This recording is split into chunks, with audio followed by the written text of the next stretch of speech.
primary evacuation is the one in the city of Palm Coast. 120 miles an hour wind. Hours, the landfall Hurricane Francis is bending huge palm trees, and it's dumped a lot of rain. We say pets in disasters don't leave home without them. Always be prepared. Always know what you're going to do with your animals, what you're going to do with yourself. Have those plans in place. That way you're ready to go, the animals are ready to go, and you don't have to leave them behind. When people evacuate without a disaster plan, pets are often left behind to fend for themselves. We recovered in one house 2 live cats on the second floor, 3 drowned kittens on the first floor, about 8-week-old kittens. And by leaving the window open, I guess they were thinking they could give him a last chance, but instead he must have jumped out of the back of the house, and he's probably under the water as we speak. People were asked to evacuate, and they felt they would be gone for a very short period of time. Some people thought just 8 to 24 hours, when in effect, people are going to be out of their homes for weeks. And people left their pets in their homes with a small amount of food and water, and now the bulk of the rescue effort is to get into these homes and get the animals out.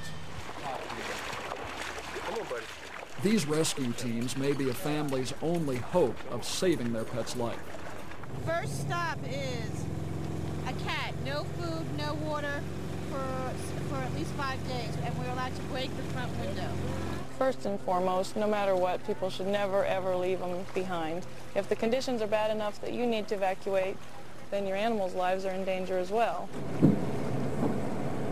And since most shelters don't allow animals, many people simply choose not to evacuate without them.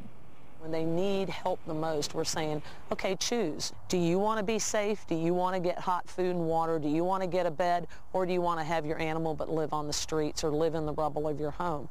That's pretty bad. We're making people make some pretty horrible choices right now. Hello, this is the Humane Society, the U.S. Disaster Response Team. If anybody has need for dog food or cat food, let us know. We've got everything you could need to take care of your animals. For over a decade, the Humane Society of the United States has worked to ensure that animals are not the forgotten victims. Animals historically have been at the bottom of the pecking order as far as resources. So it's a great place that the Humane Society of the United States can fill a void and really come to the rescue of those animals. We have 3 places that they can go, and we want to make sure that people know that there's help for their animals. The HSUS also trains volunteers to respond to these animal emergencies in their own towns. I'm going to go to the top of Lakeview Boulevard, and we'll start at the top and work our way down. That way we won't have to... DART is Disaster Animal Response Team. It got started in Florida in response to Hurricane Andrew. The basic concept was that we needed teams of people to respond in their own community to help. When the river's rising or that local wildfire breaks out, the people that are going to have to go rescue the animals are the local people. It's a baby. Yeah. In the aftermath of a disaster, animal rescue teams provide everything from food and shelter to veterinary care. We are providing veterinary care, we're providing sheltering for lost companion animals, food, water, crates for the animals, providing them with all of the supplies they need. I loved animals for years, and it's a wonderful thing to be here to be able to help these animals to do something. These temporary shelters also give people a place to leave their pets when they have nowhere else to go. At least we're here to hopefully give them some relief for a while, to say bring their animal here, we'll foster them out, we'll try to find a place for them. And any of the lost animals out there, hopefully people will come to us and try to find their lost animals.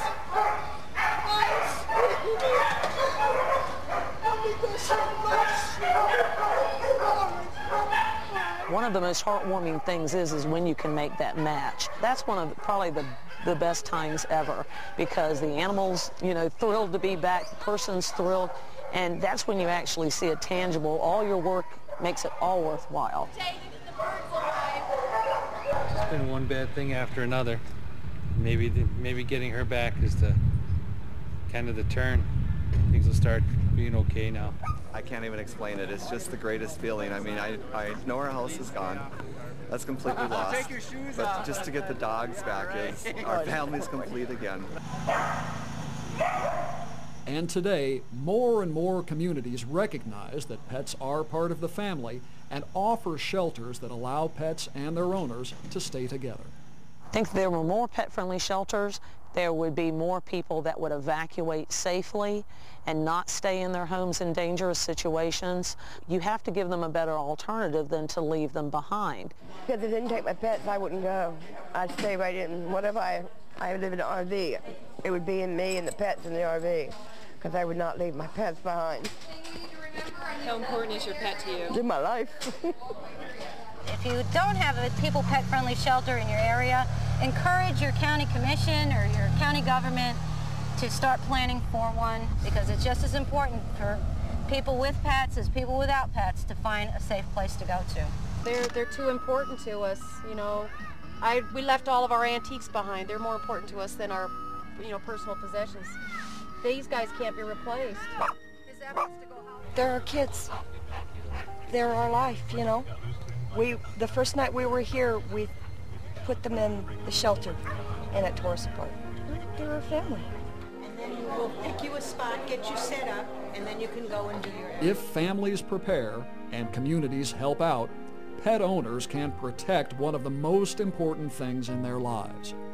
So in the end, in a disaster, you think you need all the things that we surround ourselves with. What ends up being important are the living things, the family, the pets, and that. So they can replace everything else, but they can't replace that pet. Hey, we're going home. How important was it for you to get all your pets out of your house when you had to evacuate? It was the most important thing. I left everything else behind. Everything. I mean literally everything. And when do you think you're going to be able to get back home? So far we're hearing maybe Tuesday. Maybe. So if it's there, it's there. It's not, it's not. It's insured. I got my animals. I know everybody else is out, so that's all I'm worried about.